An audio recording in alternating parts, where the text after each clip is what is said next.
হ্যাঁ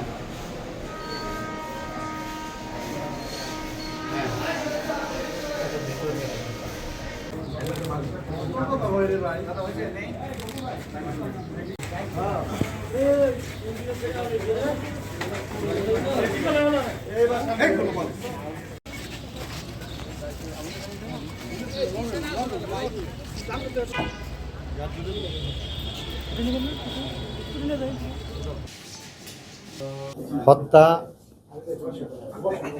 অপহরণ এবং মাদক মামলাসহ একাধিক মামলার আসামি, অত্র এলাকার ত্রাস, রাজ্জাক বাহিনীর প্রধান রাজ্জাক সহ এবং তার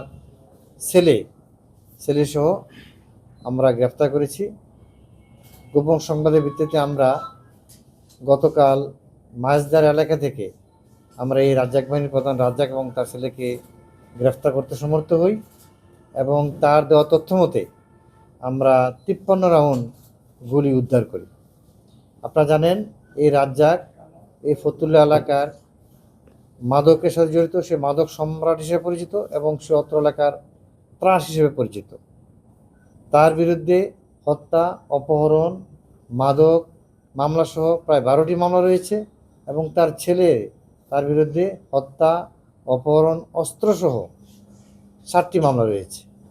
অত্র এলাকায় তারা ছেলে বাবা ত্রাস হিসেবে পরিচিত এবং তাদেরকে ধরার পরে এলাকাবাসীর মনে স্বস্তি ফিরে এসেছে এবং আমরা তাদেরকে আমাদের আইনের আওতায় নিয়ে এসেছি এবং এর সাথে যারা যারা জড়িত সবাইকে আমরা অ্যারেস্ট করে অত্র এলাকা যাতে মানুষ শান্তিতে থাকতে পারে এবং তারা যাতে মনে করে অত্র এলাকা মাদকমুক্ত এবং সন্ত্রাসমুক্ত, এটা যাতে মনে করে, সেই কারণে আমরা কাজ করে যাচ্ছি।